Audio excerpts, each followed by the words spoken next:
Magkasanggang balitaktakan, Romel Roque at Rod Navarro Jr.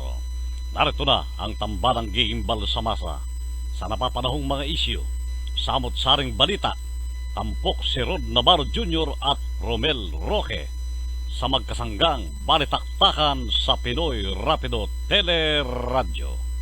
Muli ay sumasay papawid ang isa na namang edisyon ng pangalawang edisyon ng ating magkasanggang balitaktakan ni Romel Roque at Rod Navarro Jr. At ngayon mga kaibigan ay magandang araw sa iyo, partner Rod.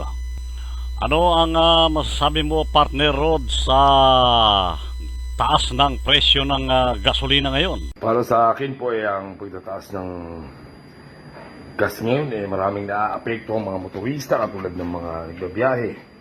Masyado rin silang kawawa siyempre dahil wala na silang naiuwi sa pamilya nila.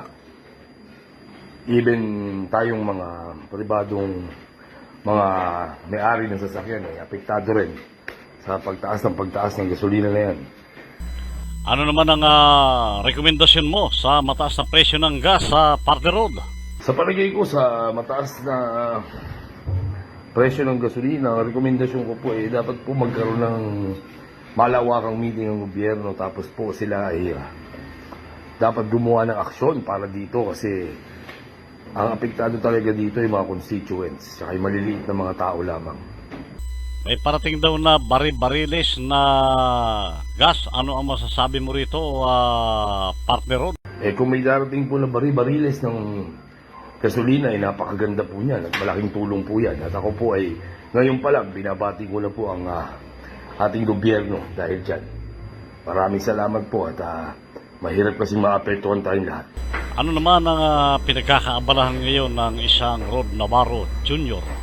Sa ngayon po, ako po ay may mga ginawang pelikula na short film, and then meron din po akong banda na inaayos po namin, at meron din po akong career single na ginawa po ng isang magaling na kompositor at singer na si Mr. Rani Raimundo po.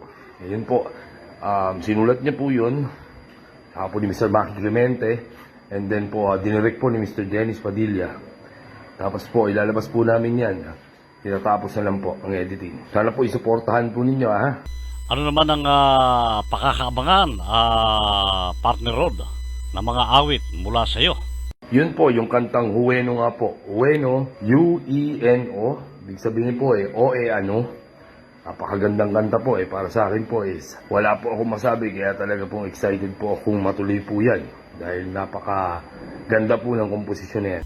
Kung sakaling dumating ang krisis na mawala ang kuryente, social media at babalik sa radyo, di baterya, na kung saan ay mapapakinggan lagi isang Rod Navarro Jr. Ano man, partner, ang masasabi mo rito?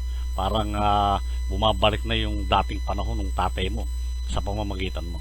Para sa akin po, sana wag dumating naman po yung pagkakataon na yan dahil lagi po nating iisipin ng mga apektado po ay ang bata. Ako po ay may 5 anak. Meron po akong 2 maliit na bata pa, isang 7 years old na lalaki, tsaka po isang 4 years old na babae. So, maapektuhan po sila ng gusto kapag nangyari yan. Hindi po kagaya natin matatanda. Naniniwala ko kasi ako sa kasabihan, give chance to others. So, wag naman sana dumating yan kasi apektado po ang lahat yan. Sana po ngayon pa lang magkakilos pronto na po ang ating gobyerno para mapagtulungan po natin lahat yan. Pwede naman pong pagtulungan ng mga individual yan at ng mga nakapwesto sa gobyerno. Ano naman ang masasabi pa ng isang Rod Navarro Jr. bago tayo magpaalam? Ako naman din po ay willing po mag-announce sa radyo at matutukan yung mga bagay na yan dahil nais ko pong ituloy ang legasiya ng aking ama pagdating po sa pag-announce. At syempre po sa pag-arte rin. Pero parang ang first love ko po ay yung pag-announce. Ang matapang na pamamahayag. Well, para sa akin po, sana po ay tangkilikin nyo ang programa namin. At sana po ay suportahan nyo ng gusto. At lagi po tayong maniniwala na ang katapatan ng isang nilalang ay hindi sa salitang kanyang binibitawan, bagko sa salitang kanyang pinanindigan. Dahil hindi naman po ang laging sinasabi ng aking ama na matapang na pamamahayag kailanman hindi nababayaran, nasusuhulan o natatakot. Okay, maraming salamat, partner Rod Navarro Jr. at sumayin niyong muli ang isa na namang edisyon ng magkasanggam balitaktakan ni Romel Roque at Rod Navarro Jr. Hanggang sa muli, ano? At siyempre, paalam na tayo, partner. Paano po, kami po ay magpapaalam na at sana po ipakatutukan niyo po kami sa muli po naming pagbabalita sa inyo at pagbibigay ng mga kuro-kuro at ng mga matatapang na pamamahayag. Maraming salamat po. Muli po, Rod Navarro Jr. po. Salamat po. Okay, at inyo pong napakinggan ako at napanood ng ating kasanggang walang kupas ang napakahusay na artista ng bayan at anak ng Batikan, broadcaster sa larangan ng pamamahayag, ano? Rod Navarro Jr. Ito pa rin po ang inyong kaibigan, mga kaibigan, sa lahat ng oras sa mabuting bagay, Romel Roque. Thank you, thank you. Ang bahaging ito ay hatid sa inyo ng Bordahan WG Computerized Embroidery. Matatagpuan sa Blacktree Lot 1, Sangaville, Santa Ana, Taguig City, Metro Manila. Bordahan WG Computerized Embroidery sa pamamahala ni William Kiseng. Para sa detalye, kumontak sa numero 0991-684-1173 0991-684-1173 at hanapin si William Kising. TPC Technology. We change the way you experience technology and services because things go better with TPC. Located at Burgos Avenue, Cabanatuan City.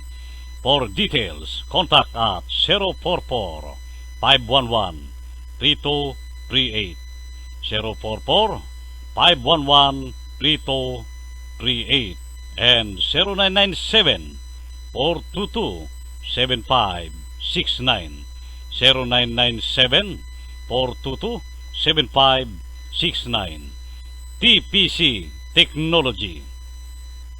For another details, Pinoy Rapido Dyaryo ng Bayan, Area Manager Joshua Roque. Sumainyo ang magkasanggang balitaktakan ni Romel Roque at Rod Navarro Jr. Makinig at manood muli dito lamang sa Pinoy Rapido Teleradio Free Map 108 FM.